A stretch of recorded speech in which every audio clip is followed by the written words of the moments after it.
Yo, what's up guys? Today is going to be just like an update video. There's been a lot of rumors going around the past few days. Of course, the Bulls are revamping their whole front office. And make sure you guys watch my last video before this one to learn all about our new vice president, Arturas. I'm really high on the man, and hopefully he can turn our Chicago Bulls into a playoff team, and then hopefully a championship contender, and hopefully a championship winner sooner or later. But yeah, I'd say yesterday, or maybe it was 2 days ago, I've been busy, I've been at work, I'm sorry about that.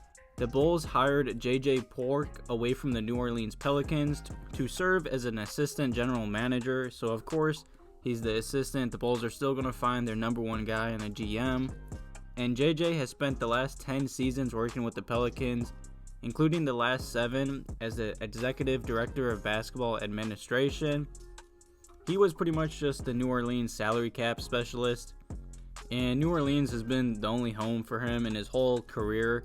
He's been with that organization for 10 years, and he also practiced law for 6 years. He had a law degree from the University of Illinois, so it's pretty cool for him to, come to Illinois and work for the Chicago Bulls. Talking about a GM, of course, we still have to sign one, and the search is going on currently.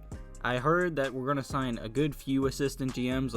I guess the Bulls had one of the cheapest front offices ever in the whole league recently, and I heard that just this whole revamp is going to be expensive, and Michael and Jerry don't care how much it's going to cost. They just want the job done right, and that makes me happy to see, because the Bulls are just cheap. Everyone knows it. We've always been cheap, and we're finally spending money, and hopefully in the long run it's worth it.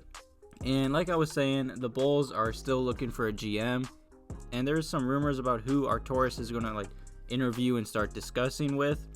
And a pool of GMs that expected to be included are several assistant GMs, which one he worked with in Denver, Calvin Booth, and then the Sixers assistant GM, Mark Eversley, and then the Clippers assistant GM, Mark Hughes, and the Magic's assistant GM, Matt Floyd. And just looking at those names, I am not happy with us interviewing Matt Floyd. I don't know what about the Magic, they haven't been good in years, ever since Dwight, and they've just made bad trades. I don't trust their assistant, their GM, any of that. I mean, they traded away, Victor Oladipo. They've just traded away a lot of talent. They finally made a good trade for Markelle Fultz, but still, I do not want anything to do with their GM or assistant GM. I think it would be cool if we can just pretty much take the whole Denver Nuggets front office and just put it in Chicago, because they did a good job in Denver. I mean, they built a championship contender, I'd say, without any top 5 picks or big free agency signings. And if we can just bring their whole office into a big market like Chicago, they could definitely draft, good players, re-sign good players, and hopefully sign the big name free agents that can push us over the edge and win a championship in the next few years. And another candidate in serious talks to join Arturas' front office with the Bulls is Denver's scout Pat Conley. He was a previous assistant GM with the Suns as well. And like I said, I'm down for him to just bring all his old buddies from the Nuggets to Chicago.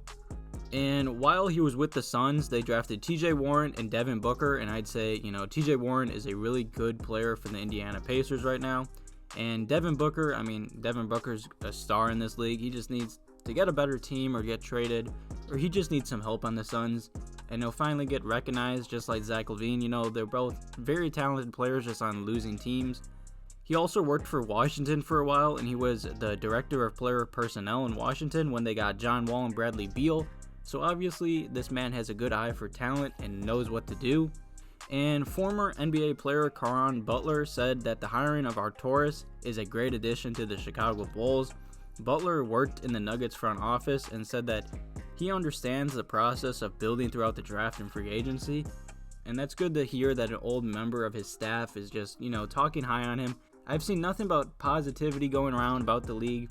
Everyone's saying the Bulls got a steal. They've finally signed a good president of basketball operations. And everyone's just happy. I know a lot of Bulls fans are in just a way better mood finally that we're moving on from Gar Pax. And I'm just happy, man. I just can't wait for this man to revamp this whole front office. and hopefully we can get back to the NBA playoffs. But like I was just saying, hopefully we're getting rid of guard Pax. You know, John Paxson is most likely going to stay with the organization. He will have some role in the organization, but to my understanding, he won't be like standing over and controlling what Arcidiacono says and does. He's going to allow him to do his job.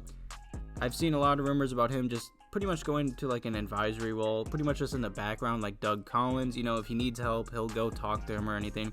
So pretty much useless in my eyes, so I don't get why we just don't fire him in guard Pax. But it does look like Gar Forman is most likely going to get fired or leave the Chicago Bulls because, you know, I've seen a lot of rumors and it's all about pretty much what Arcidiacono wants him to do. I've seen, you know, the Bulls, like, old front office has been pushing to, like, just keep him as a scout. But I'm pretty sure Arcidiacono doesn't want that. And I've seen some rumors per Casey Johnson that Gar Forman is not interested in taking a scouting role and would rather pursue other opportunities elsewhere. And that just makes me happy. I mean, finally we're getting rid of guard Pax pretty much. I mean, you know, John Paxson's supposed to stay behind the, you know, scenes. But I'll take it. You know, change is finally happening for the Chicago Bulls. I am so happy that we're finally blowing up the front office and revamping it.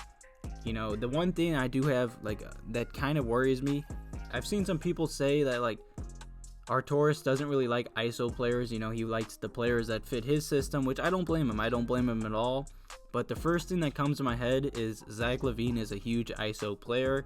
Of course, you know, at some games he had 6-8 assists a game. He can, of course, be a good passer in this league because he draws a lot of double teams and everything. But it wouldn't surprise me if he traded Zach LaVine or someone. I mean, he is a new, pretty much GM with this whole roster that he didn't draft or trade for or sign anyone. So he doesn't care, man. He's going to make the tough moves, hopefully set us, you know, good in the future and hopefully contend for the playoffs and a championship. But like I said, this offseason has been crazy. Of course, this season got shut down and us revamping our roster after, 17 years. So it wouldn't surprise me with anything that will go down this offseason. Some crazy trades might go down. Nothing would surprise me. Everything's on the table right now. So I'm happy but nervous at the same time because I would hate for us to trade Zach LaVine. He's, you know, I believe he'll be an all-star next year. He should have been one this year. He's a stud.